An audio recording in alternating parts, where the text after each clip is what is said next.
Hello दोस्तों, welcome to my YouTube channel historical Shruti. देखिए मैं आज सबको क्लास टेंथ का यूपी बोर्ड का जीवन परिचय बताने जा रही हूँ। किसका? तो महादेवी वर्मा का। देखिए महादेवी वर्मा का यह जीवन परिचय है। तो आइए देखते हैं जीवन परिचय क्या है। लेकिन ये महत्वपूर्ण है, यानी कि बहुत बहुत इंपॉर्टेंट है, ये आते हैं एग्जाम में।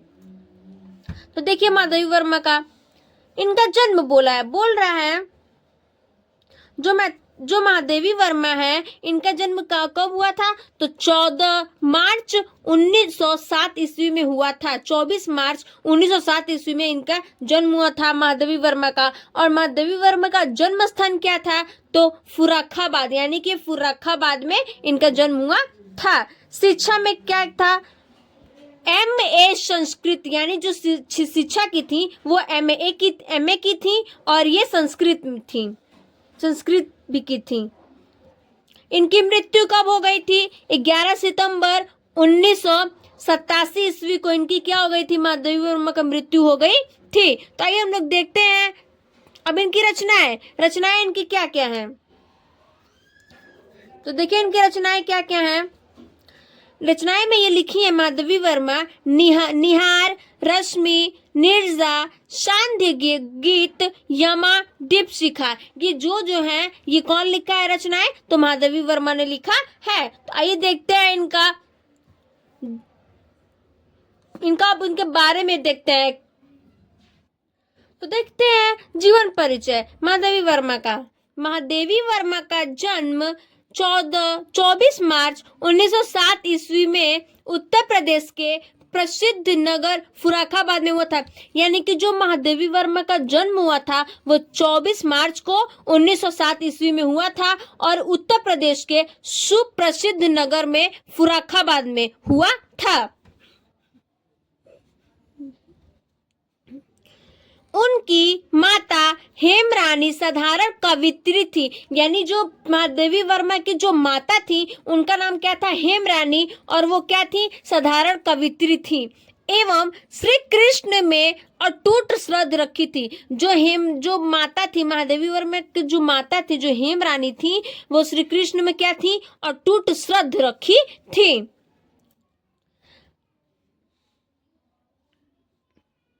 नाना एवं माता के इन गुणों का महादेवी पर भी प्रभाव पड़ा। बोल रहा है कि जो नाना और जो माता थे इनकी, महादेवी वर्मा की, इन गुणों का क्या था? महादेवी वर्मा पर प्रभाव। यानी कि जो महादेवी वर्मा के जो नाना थे और जो उनकी माता थी, इन दोनों का प्रभाव किस पे पड़ा? तो महादेवी वर्मा पर पड़ा। 9 वर्ष की छोटी उम्र में ही उनका विवाह स्वपूर्ण नारायण वर्मा से हो गया। यानी जो महादेवी वर्मा थी, जब वो 9 वर्ष, यानी कि जब वो 9 साल की थी, तो उनकी छोटी उम्र में ही क्या हो गया था? उनकी विवाह, यानी कि उनकी शादी हो गई थी। किससे हुआ था? तो स्वरूप नारायण वर्मा, यानी कि जो स्वरूप नारायण वर्मा थे उनसे क्या हो गया था? महादेवी वर्मा का शादी हो गया था। किंतु बोल रहा है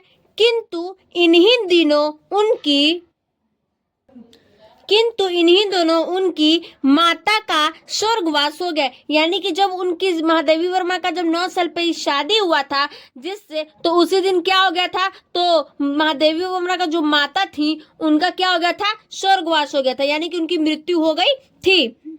माता का साया सिर से उठ जाने पर भी उन्होंने अपना ध्यान जारी रखा तथा पढ़ने में और अधिक मन लगाया। मतलब जो महादेवी वर्मा थी उनका सिर से उठ जाने पर भी उन्होंने क्या किया? अध्ययन जारी किया। और जो महादेवी वर्मा थी वो पढ़ने में और भी अच्छा, यानी कि और भी ज्यादा अधिक मतलब और भी ज्यादा क्या लगा दी? मन लगा दी।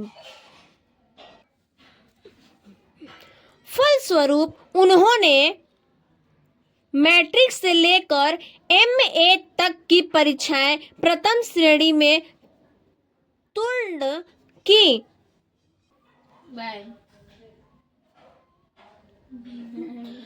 तो ये मैट्रिक से लेकर के एमए तक की परीक्षाएं प्रथम श्रेणी में उत्तीर्ण, यानी कि बोल गया जो मैट्रिक यानी मतलब 10 से लेकर के एमए तक ये जो परीक्षाएं दी थी उसमें क्या आती थी, प्रथम श्रेणी यानी कि फर्स्ट स्थान पे आती थी।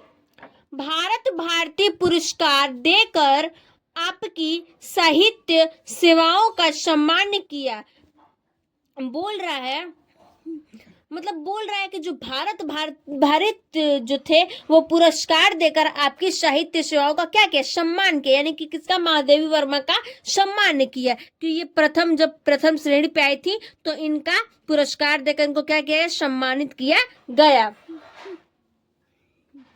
महियसु महादेवी जी 11 सितंबर 1987 ईस्वी को हो गया। बोल रहा है जो ये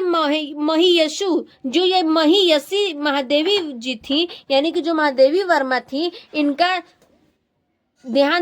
मृत्यु कब हुआ, तो 11 सितंबर 1987 ईस्वी को हो गया। अब देखते हैं इनकी रचनाएं क्या है। आइए इनकी रचनाएं देखते हैं हम लोग। इनकी रचनाएं देखिए, जैसे निहिर, रश्मि, नीरजा, सांध्य गीत, दीपशिखा, ये किसकी रचनाएं हैं, तो महादेवी वर्मा की। जैसे कि देखिए आप लोग क्वेश्चन में भी आता है कि महादेवी वर्मा का रचनाएं क्या क्या है, और बोलता है कि निहिर, रश्मि, नीरजा, ये सब किसकी रचना है, तो ये महादेवी वर्मा की रचनाएं हैं। और ऐसे भी करके क्वेश्चन आता है कि निहिर, रश्मि और नीरजा, सांध्य, दीप और गीत, जो दीपशिखा है वो किसकी रचना है, तो महादेवी वर्मा की रचनाएं हैं। और महादेवी वर्मा कौन कौन सी रचनाएं हैं उनकी, तो ये सब भी आता है, आप लोग लिख सकते हैं। निहार हुआ, रश्मि हुआ, नीरजा हुआ, सांध्य गीत और दीपशिखा। देखिए अब थोड़ा सा नोट से उसको देख लेते हैं। इसके अतिरिक्त अतीत के चलचित्र समृद्धि की रेखाएं, बोल रहे हैं जो इसके अतिरिक्त यानी कि जो दिया गया है, जो ये रचनाएं दिया है, इसके अतिरिक्त के चलचित्र स्मृति की रेखाएं, श्रृंखला की कड़िया, पथ के साथी आदि आपकी गद्य रचनाएं। बोल रहा है जो चलचित्र, जो स्मृति की रेखाएं हैं, जो श्रृंखला की कड़ियां हैं, पथ के क्या है, साथी, और इसकी आपकी गद्य की क्या है, रचनाएं हैं। Thank you. चलिए फिर देखते हैं हम लोग अगले वीडियो में।